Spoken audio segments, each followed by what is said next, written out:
पशुओं को आदेश नहीं दिया जाता क्योंकि वो भाग्य के अधीन है। केवल मनुष्य शरीर को आदेश दिया गया है। किसी देवता को भी आदेश नहीं दिया गया कि आप ये करो ये ना करो, क्योंकि वो वही करेंगे जो उनके सुकृत है, उसके अनुसार बस भोग भोगेंगे। आगे कुछ नहीं कर सकते, नवीन कर्म नहीं कर सकते, न नारकी जी कर सकते हैं, न स्वर्ग के कर सकते हैं। सब अपने अपने परिणाम को केवल भोग रहे हैं। यहां परिणाम उपस्थित करने का अवसर है। आप जो चाहो अपना परिणाम कर सकते हो। आप चाहो नरक जाओ, चाहे स्वर्ग जाओ, चाहे नारायण बन जाओ, जो चाहो कर सकते हो। मनुष्य शरीर है तो ऐसा शास्त्र स्वाध्याय और पंडिताई ज्ञान किस काम का जो भगवत प्राप्ति प्रारब्ध पे छोड़ दे। तो कुछ जन हैं जो शास्त्र स्वाध्याय करके या संतों की वाणी सुनकर इस विचार में आते हैं कि मुझे क्या करना चाहिए, परिवार का पोषण या भगवत प्राप्ति।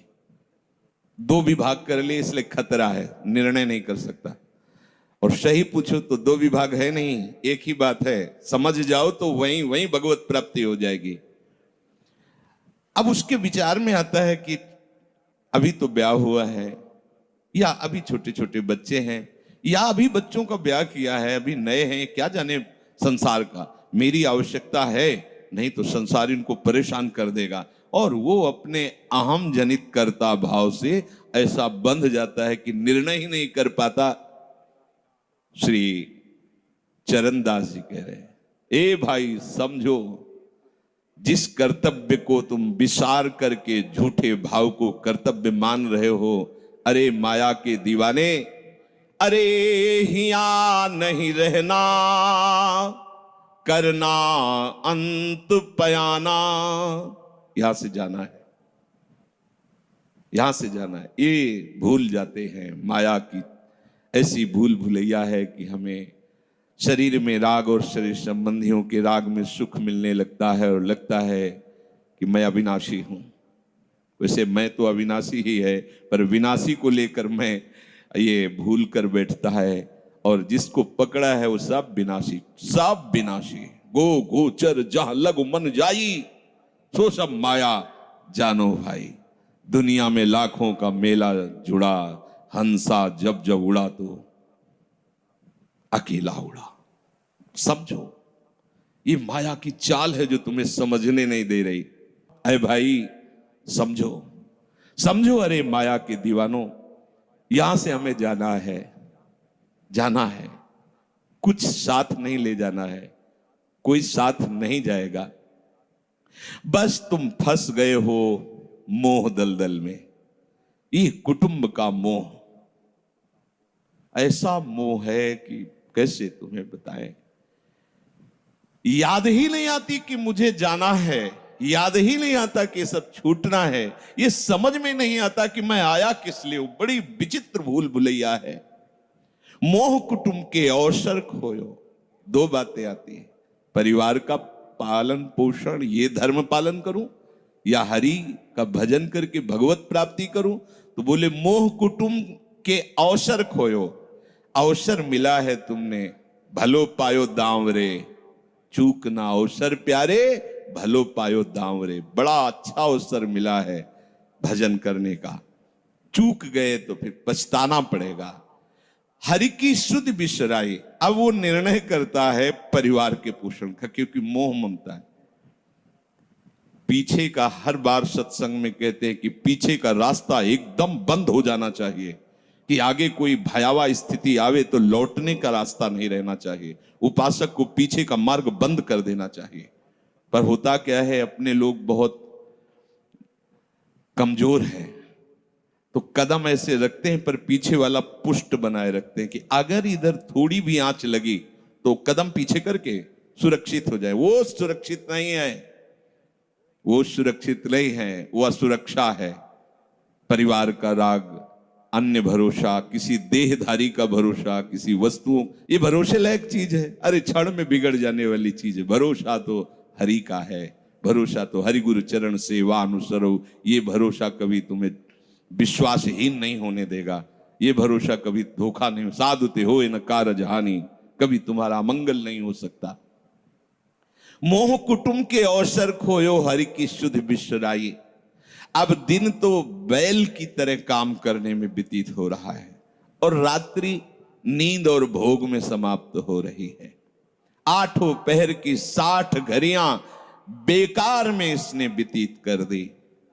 एक क्षण भी शांति से बैठकर विचार नहीं किया कि मेरा जन्म किस लिए हुआ है, मैं क्या कर रहा हूं, और अपना कुशल चाहता है। एक छिन हरि को नाम लीनो, कुशल कहां ते हुई, तब लग कुशलन जीव को सपने हो मन विश्राम। स्वप्न में भी शांति नहीं मिल सकती जब तक भजन नहीं करोगे। बालक अवस्था तो खेल में चली गई, जवानी हुआ तो अहंकार मद छाया, मैं करता मैं भोगता इसमें चली गई। जब वृद्ध आया तो रोग और चिंताओं ने घेर लिया। अब इतना दुखी है कि वो सोच भी नहीं सकता कि मैं इनसे दूर होकर भजन कर लूं। ये जो वो भजन का नाटक होता है, भजन में हम देखते हैं ऐसे ही लगा रहता है, कैसे हो और बढ़िया सब, और क्या करें, और मरने का ठौर आ रहा है, और क्या करें, तुम आए हो भजन करने के लिए और में भी फंसे हो, क्या कर दूं, कहां से कैसे व्यवस्था कर दूं। हम ही चला रहे हैं, भले वृंदावन में बैठे परिवार हमारे अनुसार चलेगा, हमारे ही, नहीं तो नष्ट हो जाएंगे। आए हैं वनवास करने के लिए, भजन करने के लिए, पूरा का पूरा प्रपंच दिमाग में पता लगता है। वृद्ध भय चिंताति उपजी, दुख में कछु न सुहाता। अरे भूल क्यों रहे हो, चेतो। साधु चिताता है जगत को, चेतो। काल रूपी शिकारी धनुष पर विष का बाण चढ़ा चुका है, तुम ठीक निशाने पे हो, होश में हो जाओ। अगर अब कोई तुम्हें निशाने से बचा सकता है तो काल का भी महाकाल हरि बचा सकता है, दूसरा कोई नहीं। आए अचानक बांधे, यम के दूत आकर अचानक बंधन में डाल करके ले जाते हैं। अब वो निर्णय कर रहे हैं, झूठे जग से नेह छोड़कर साचो हरिनाम उचारो। चरणदास सुखदेव कहते हैं अपना भला विचारो, इसी में अपना भला है। तो क्या करें, घर परिवार छोड़कर तुम्हारी तरह बाबा जी बन जाए। बाबा जी बनने से भगवत प्राप्ति नहीं होती। अगर आप बाबा जी बाहरी बात को ले रहे हैं तो उसको समझ लीजिए, बाबा जी बनने से भगवत प्राप्ति नहीं होती, प्रभु के होने से भगवत प्राप्ति होती है। वो आप चाहे गृहस्थ वेश में रहकर बनो या आप विरक्त वेश, 2 मार्ग शास्त्रों ने स्थापित किए हैं, वो प्रभु के लिए। अगर वेश बदल लिया है और परिवार का राग है, भोगों का राग है, संसार की सत्यता का भान हो रहा है कि सब सत्य है, कोई फर्क नहीं पड़ता। वेश परिवर्तन से कोई फर्क नहीं पड़ता। गधे की पीठ में चाहे मिट्टी ला दो, चाहे कबाड़ ला दो, चाहे बेद ला दो, उसको बाहर से मतलब है। शरीर में चाहे लाल कपड़ा पहनो, चाहे सफेद पहनो, चाहे काला पहनो, चाहे नीला पहनो, चाहे पीला पहनो, ये तो वस्त्र है। आपका उद्देश्य क्या हुआ, आपका अपनापन कहां गया, ये खास बात है। कहीं ऐसा नहीं लिखा कि बाबा जी बनने से वो मोक्ष पद प्राप्त, नहीं। जहां संत की बात आएगी वहां लक्षण होंगे, जहां भगवत प्राप्ति की बात आएगी वहां मन का प्रभु में तन्मयता होना, प्रभु में डूबना, प्रभु के चिंतन में मगन होना होगा। वो चाहे गृहस्थ हो चाहे विरक्त हो, दोनों के। एक है कि संसार का व्यवहार पसंद नहीं तो वो निवृत्ति मार्ग का पथिक बन गया, और एक है कि संसार के व्यवहार को भगवत स्वरूप समझकर, भगवत अर्पित करते हुए अपने को प्रभु का मानकर, प्रभु को अपना मानकर चल रहा है, ठीक वैसे ही भगवत प्राप्ति उसको भी होगी। हम लोग जब सत्संग में बात सुनते हैं तो निर्णय करने के लिए हमारा ही हृदय होता है। अब लगा कि नहीं ठीक है, भजन तो करना है, पर हम ऐसा नहीं है कि कर्तव्य के लिए रुक रहे, पर कुछ समय अब हम लेंगे, फटाफट सब निपटा के। तो तुमसे भी चतुर काल है, वो उतने ही समय में तुम्हें निपटा देगा। बहुत चतुर है।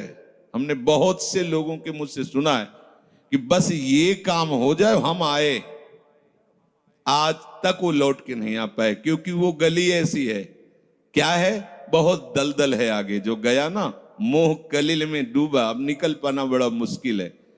सत्संग में इतना सामर्थ्य है कि अभी आप सुन रहे हो, अभी आपको ऐसे सब ऐसे लगेगा, ऐसे ऐसे निकल जाएंगे, और गेट के बाहर होइएगा, वो हवा लगने दीजिए, तब लगे कैसे निकले।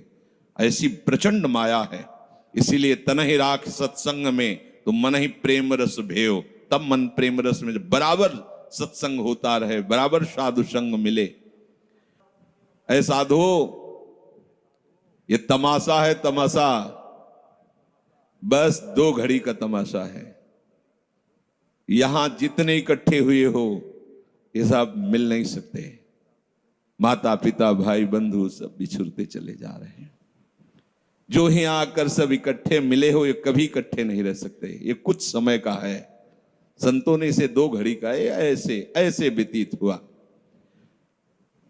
हम लोग परिवार को अपना मैं मानकर, मेरा मानकर के जो पोषित कर रहे हैं वो कुछ समय के लिए है। जैसे नाव नदी के ऊपर बाट बटाऊ आए, मिल मिल जुदे हो ये पल माही आप को जावे। जैसे नदी पार करने के लिए 50 लोग इकट्ठे हुए नाव में बैठे, नाव किनारे पहुंचे, सब अपने अपने मार्ग को चले जाते, कोई किसी का साथ नहीं देता है। ऐसे ही मृत्यु का समय आया, चला आप कितना भी प्यार करो वो लौट के आपसे पूछने के लिए नहीं आएगा आप कैसे हो। या आपने कितना भी सबके लिए किया है, मोह से युक्त होकर अपना जीवन, विशेष जीवन आपने दे दिया, लेकिन आपकी क्या दुर्गति होगी किसी को कोई परवाह नहीं है। फूंक ताप के 10-5 दिन में वो जो दिन क्रिया हुई, इसके बाद सब मौज मस्ती में होते हैं। कोई तुम्हारा चिंतन, कोई तुम्हारा नाम नहीं लेगा, कोई तुम्हारे लिए आंसू नहीं बहाएगा। वो अगर कोई रोता है तो हमने सुना है कैसे रोता है। आज तक हमने जो कहा वही इन्होंने पूरा किया, मतलब अपनी कामनाओं की पूर्ति के लिए रोता है। अब कौन हमारी बात सुनेगा। तुम कितना हमें चाहते थे, कोई नहीं उतना चाहता। क्या कह के रो रहा है, क्या कह के रो रहा है? अपनी कामनाओं की, स्वार्थ की पूर्ति के लिए रो रहा है, तुम्हारे लिए नहीं रो रहा वो। ये भगवान का बगीचा है संसार, रंग बिरंगे फूल हैं। कुछ तो कली ही मुरझाकर नष्ट हो जाती है, कुछ फूल खिलकर नष्ट हो जाते हैं, कुछ में ऐसी सुगंध आती, थोड़ा सुगंध फैलती, वो भी नष्ट हो जाते हैं। ये बगीचा केवल देखने में सुहावना लगता है बड़ा भयावना। इसमें मृत्यु का तांडव हो रहा है। आप देखो प्रतिपल मृत्यु भयावा, पर कैसी माया है। सामने वाला पतिंगा जला फिर भी वो जाके उसी में जलता है। ऐसे फूंक के आ रहे हैं एक को, और उनको ये वैराग्य नहीं हो रहा कि मेरे शरीर की भी यही दशा होनी, मुझे कुछ कर लेना चाहिए। ऐसी कुछ कर लेना चाहिए जिससे हम कालातीत अवस्था को प्राप्त हो जाए। क्यों नहीं कर पाता? दारा सुत संपत्ति को सुख, ज्यों मोती ओस बिलावे, यहाँ ही मिले और यहाँ ही नासे, ता क्यों पछतावे। अरे भाई, ये पुत्र परिवार का मिलन और ये सुख ऐसा है जैसे पत्ते में ओस की बूंद, कितने सेकंड में ढल जाएगी कुछ पता नहीं। ऐसे ही ये है। बड़े हर्षित हो रहे हैं, बाजे बजवा रहे हैं, बहुत दिनों बाद लड़का हुआ है, फूले नहीं समा रहे, और काल की अवधि बहुत अलु खत्म। अब वो बूंद जो है पत्ते में गिर गई। अब किस बात को लेकर यहां खुशी मनाई जाए, किस बात को लेकर हम यहां गर्व करें? बहुत सावधानी की जरूरत है। जो यहां मिला वो यहीं छूट जाएगा। आप जब जाओगे तो आपके साथ हरि भजन वो किया नहीं, आपके साथ ही हरि उनको माना नहीं। क्या करो? कुछ दे दे। क्या? सबको सुख देने की भावना, सब में प्रभु की भावना। जो भी तुम्हारे पास मन वचन कर्म से प्राप्त हुआ है वो सबको सुख देने के लिए है। सब में प्रभु है। ये बात समझ में नहीं आएगी। सबको क्यों सुख दें? क्योंकि सुख मिलना है। आप सिद्धांत समझो। आप सबके सुखों को खींच करके उनको दुख देकर सुखी होना चाहते हो तो वो दुख लौट कर बड़ा भारी रूप रख करके आपको भोगना पड़ेगा। आप दूसरे को सुख दिए तो सुख लौट के बड़ा भारी सुख आपको देगा। ये सिद्धांत समझो ना, पर समझ ठीक है नहीं। तो हम दूसरे को दुख दे करके अपने को सुखी मानना चाहते तो वो दुख बहुत बड़ा रूप रख के आता है और हम दुखी हो जाते हैं। नहीं, आज तक तो सब लोग सुख के लिए ही कर रहे हो, तो सुखी हो जाना चाहिए, मतलब गलत है, कहीं ना कहीं सिद्धांत गलत है। सत्संगति को लाभ बड़ो है, साधु भक्त समझावे, चरण दास ही राम सुमिर ले, गुरु सुखदेव बतावे। चरणदास जी कह रहे तुम्हारा परम हितकारी हरि है, उसी से नेह लगा लो, सदगुरु के वचनों पर विश्वास करो, प्रभु के नाम का निरंतर रटन करो। अब ये बात हमारी समझ में आई सत्संग के द्वारा कि हमारे जीवन के जो दो उद्देश्य बन रहे थे कि एक तो क्या करें, परिवार का पोषण करें या हरि भजन करें, तो दो भाव जो बने थे उनको तो मिटार दो, दो है ही नहीं। घर गृहस्थी में जो है बिल्कुल उसे बंधनकारक मत समझो, प्रभु का सब कुछ मानकर नाम सुमिरन करते हुए जो सेवा करो, अरे बड़ा आनंद आता है। आपको लगता है कि बैठकर भजन होता है, बिल्कुल ये मन की चाल है, नहीं होता। मन को भजन में नहीं लगाओगे तो चाहे पड़े रहो चाहे बैठे रहो, भजन नहीं होने वाला। और अगर भजन में लगाओगे तो फावड़ा चलाते हुए भजन होगा। जब नाम का अभ्यास करना था तो नई अवस्था थी, तो गुरुजन हर समय सेवा में लगाए रहते थे। बड़ी बड़ी पत्थर की शिलियां आश्रम में थी, उठा उठा कर उनको जमा कर खोद के बना बराबर करना, तुलसी का बगीचा लगाना, गेंदे का बगीचा लगाना, और वृक्षों को हैंड पैप से भर भर के पानी 100 बाल्टी खूब सींचना खूब, और उसमें भी नाम स्मरण करना। और जो पूर्व सदगुरुदेव भगवान थे बड़े ही बाहरी कठोर नियम वाले, और उस समय नाम का अभ्यास उसी समय करवाया गुरुदेव भगवान ने। ऐसे नाम पूरे में सोने लगाना, पर गुरुदेव भगवान की कृपा से ये समझ में आया। तो हमें लगता है कि कोई भी काम करते हुए भजन हो सकता है, कोई भी। अरे जब युद्ध हो सकता है तो और क्या बात है। अब बोलो आपका निर्णय कि मैं परमार्थ में जाऊं या व्यवहार ठीक करूं। हम कह रहे हैं वो व्यवहार ही परमार्थ बना लो ना, भागने की जरूरत कहाँ है। और जब आपकी अरुचि बढ़ेगी, वैराग्य बढ़ेगा, तो तुम्हें कोई रोक नहीं पाएगा, वो तो स्थिति आएगी। और अगर स्थिति के लिए बिना तुम भागोगे तो यहां के वही प्रपंच करोगे, यहां भी वही प्रपंच करोगे, भजन नहीं होगा। तो पहले तो साधक को इस बात को लेकर संदेह होता है कि संसार का व्यवहार करना कर्तव्य है या भजन करके भगवत प्राप्ति करना कर्तव्य। अब उसका सत्संग के द्वारा निर्णय होता है, चाहे शास्त्र का चाहे संतों का, कि नहीं नहीं मुझे तो इस जन्म में भगवत प्राप्ति करनी है। संसार के इन सब कार्यों को तो बहुत जन्मों में किया है, अब इस जन्म में भगवत प्राप्ति करनी है। ऐसा निर्णय सत्संग से होता है। जब ऐसा निर्णय हुआ तो भोग उसे कड़वे लगने लगे। ये शरीर का विलास, इंद्रियों का विलास उसको एक दुखद लगने, कैसे कैसे छोड़ूं, कैसे हटूं।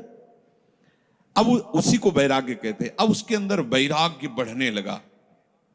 जब वैराग्य बढ़ने लगा तो वो प्रभु की तरफ चलने के लिए उतावला हुआ। अब उसके सामने प्रभु की तरफ चलने के लिए जो बताने वाले वो शास्त्र हैं और वो संत जन हैं। अब इतने संत जन हैं कि उनकी सबकी अलग अलग साधना है, अलग अलग उपासना है। इतने शास्त्र हैं कि उनकी अलग अलग धाराएं हैं, और बिना इसके कल्याण नहीं होगा। सब कोई कहता है हमारा मार्ग ठीक है, सब सिद्धांत कहते हैं इससे भगवत प्राप्ति, इससे भगवत प्राप्ति, इससे ऐसा, इससे। वो साधक फंस जाता है कि चलूं तो किस में चलूं। उसके सामने साध्य और साधन विषयक तरह तरह के भेद साधकों के द्वारा, संतों के द्वारा, भक्तों के द्वारा डाले जाते हैं सामने। फिर शास्त्र को पढ़ता तो बहुत सी बातें शास्त्र में निकलती हैं। अब वो बेचारा परेशान हो जाता है कि अब मैं क्या करूं। संसार का तो सत्संग के द्वारा समझ लिया कि ये ठीक नहीं, मुझे भगवत प्राप्ति, पर कैसे भगवत प्राप्ति करूं। अब इसका निर्णय करना उस नवीन साधक के लिए बहुत कठिन होता है। परंतु भगवत कृपा का वो जिसने आश्रय ले लिया वो यहां टिकता नहीं है इस संशय में। परमार्थ भगवत कृपा से पुष्ट होता है। सबसे पहले प्रभु हरि को गुरु बनाना चाहिए, वही सबके गुरु हैं। जब हम घर से निकलने की सोच रहे हैं उस समय वो सोच भी गुरु दे रहा है, वो हरि गुरु उस समय सोच भी दे रहा है वही। तो जब हमारी ऐसी स्थिति आती है कि हम निर्णय नहीं कर पाते तो अंदर से प्रभु को पुकारना चाहिए, हे गुरुदेव हरि, आप प्रकट रूप में मिलो और मेरा समाधान करो।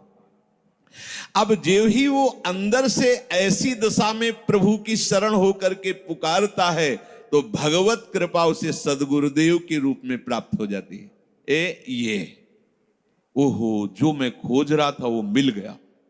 वो अंदर से भगवान उसको वहां पहुंचा देते हैं, वो बात सुनवा देते हैं, वो संयोग बैठाल देते हैं, जिससे उसके सारे संशय नष्ट हो जाते हैं। अब वो संपूर्ण शास्त्र और संपूर्ण संतों के मत को प्रणाम करके अपने गुरुदेव की आज्ञा पर चलने लगता है। अलग अलग वर्णन है संप्रदायों के सिद्धांत, अलग अलग शास्त्रों की युक्तियां वर्णन है। हम कितनी युक्तियां कितनी चलेंगे तो एक युक्ति में ही। तो इतनी बात समझ लेना है कि हम प्रभु के अंश हैं, इसमें किसी भी संप्रदाय का कोई कटाक्ष नहीं। जीव प्रभु का अंश है, इसमें किसी भी संप्रदाय की कोई टिप्पणी नहीं है ना, ठीक है। दूसरी बात, संसार भगवान की माया है, सब संप्रदाय है ना, तो इस माया को त्यागना है। बात समझ में आ गई। तीसरी बात है भगवत प्राप्ति करनी है। ये तीन बातें किसी भी संप्रदाय में कहीं भी कोई काट नहीं इनकी। हम प्रभु के अंश हैं, ये संसार माया के द्वारा रचित है, संसार का, संसार के भोगों का त्याग करने वाला ही भगवत प्राप्ति की योग्य होता है। भगवत प्राप्ति करना हर संप्रदाय का लक्ष्य है, चाहे उपासना कुछ भी हो। संसार का त्यागना हर संप्रदाय का लक्ष्य है। कोई भी आप शास्त्र सिद्धांत या संप्रदाय देखिए, संसार के भोगों का, संसार की आसक्ति का त्याग, और हम प्रभु के हैं, ये सिद्ध बात है। किसी भी संप्रदाय में हो, जीव भगवान का अंश है, ये निश्चित बात है। तो ऐसा निर्णय गुरुदेव की कृपा से स्वाभाविक हो जाता है कि अब सब सिद्धांतों को भले सुन लें, लेकिन हमें चलना का हमें पता है। हमारे गुरुदेव ने हमें बता दिया है, हमारे माई श्यामाजू को राज, हमें चलना है। राहो को काहू मनाई दिए, पर मेरे प्राणनाथ श्री श्यामा शपथ करो तृण छिए, मन क्रम वचन त्रिशुद्ध सकल मत, हम श्री हित हरिवंश उपासी, हा हरि रा राधा वा वृंदावन सा सहचरी। साधक की बुद्धि गुरुदेव के प्रताप से उपासना में निश्चल हो जाती है। एक एक बात को समझिए। प्रभु कह रहे, जिस काल में शास्त्रीय मत भेदों से विचलित हुई तेरी बुद्धि निश्चल हो जाएगी, परमात्मा में अचल हो जाएगी, उसी काल तू योग को प्राप्त हो जाएगा। कैसे होगी निश्चल? अगर हम शास्त्रों में भटकते रहो, कई बार समझने के बाद भी ये निश्चय होता था कि ये आश्रय ठीक है या अहम ठीक है। क्योंकि जब एको हम बहुत श्यामा वही ब्रह्म बहुत रूप, मैं भी तो ब्रह्म हूं ना। मैं भ्रम से अपने को अंश मान रहा हूं, भ्रम से अपने को जीव मान रहा हूं, भ्रम से अपने को शरीर मान रहा हूं, वही हूं। सेवक से विभाव बिन भव न तरी उर्गारी। काकभूषण जी कह रहे, बिना सेवक और स्वामी के भाव के संसार से तरा नहीं जा सकता। एक में है सेवक स्वामी भाव के बिना नहीं तरा जा सकता, और एक है कि जब तक सेवक स्वामी भाव भेद है तब तक अविद्या है, अविद्या है तो मोक्ष नहीं। बड़ा झंझट है, बड़ी समस्या है। उसका समाधान केवल गुरुदेव के वचन से होता है। मोक्ष मूलम गुरु कृपा, वो बता दी, ऐसे चलो बस। दूसरे के लिए सुनना, दूसरा कोई गलत नहीं है। बहुत से मार्ग हैं, बहुत से संप्रदाय हैं, बहुत से सिद्धांत है। हम सब संप्रदाय, सब सिद्धांत, सब मार्गों को एक साथ नहीं निर्वाह कर सकते। एक मार्ग में चलेंगे तो जो हमें गुरुदेव मिले भगवत प्रेरणा से, उनके द्वारा बताई हुई साधन पद्धति में अपनी बुद्धि निश्चल कर दे। निश्चल कोटि जन्म लग रगर हमारी, बरऊ शंभुनता राहु कुमारी, इसे निश्चलता कहते हैं, इसे अटल कहते हैं। चाहे जितनी परीक्षा ले लो, चाहे जैसा दुख दे दो, चाहे जैसा प्रलोभन दे दो, लेकिन अब अपने प्रियाजू के गोरे चरणार बिंद के सिवा अन्य आश्रय नहीं ले सकते। ये अचल बुद्धि हो गई। साधक की बुद्धि निश्चल हो जाती है कि अब तो मुझे केवल प्रिया प्रीतम का नाम रटना है, प्रिया प्रीतम की सेवा करनी, प्रिया प्रीतम के भरोसे में रहना और प्रिया प्रीतम के पास ही जाना है। ये निश्चय लगभग लगभग ऐसा तो हो गया होगा, क्योंकि सत्संग सुन रहे हैं बहुत काल से। कई बार सत्संग में कहा चित्त का समाधान हो जाना ही उपासना की परिपक्वता है। यदि आपसे कोई प्रश्न करे कि आपका उपासना का स्वरूप क्या है, तो श्री राधाजुग चरण निवास, बस आगे कुछ है ही नहीं। हमारा केवल उपास्य तत्व प्रेम, प्रेम का मूर्तिमान स्वरूप लाडली लाडली के गोरे चरणारविंद, बस। भजन साधन ये सब उनकी कृपा से हो रहा है। हमारा लक्ष्य केवल लाडली, भरोसा केवल लाडली, अपनापन केवल लाडली। अभी जीत गए, अभी जीत गए। ज्यादा जैसी तरिवंश प्रपंच बंच सब काल ब्याल को खायो, ये जिए जान श्याम श्यामापद कमल संग सिर नायो। मुझे प्रियालाल को प्राप्त करना, ये दृढ़ निश्चय हुआ गुरुदेव की कृपा से। ऐसा दृढ़ निश्चय होने वाली बुद्धि को अचल कहते हैं। जब दृढ़ निश्चय हो जाता है तो साधन अब सिद्धावस्था में परिणित होने लगता है। ध्यान रखना, जब तक ये करें कि ये करें कि ये करें कि ये करें ऐसा चलता रहता है, तब साधक रहता है। और जब ये निश्चय हो गया है, अब उसका साधन सिद्धावस्था की तरफ जा रहा है, क्योंकि अब उसको निश्चय की जरूरत नहीं, वो हो चुका है। प्यारी जो प्यारे जो वृंदावन धाम, नाम रूप लीला उनके गुणों का गायन, ये हमारा तय हो चुका है। इसमें कोई मिलावट नहीं होगी। अब साधन नहीं हो रहा, अब वो धीरे धीरे परिपक्व हो रहा है, गाढ़ हो रहा है, वो सिद्धावस्था की तरफ जा रहा है। तभी प्रभु कह रहे हैं कि बुद्धिस्तदा योग मवाप्स्यसि, अब वो योग को प्राप्त हो रहा है। निश्चय हो गया,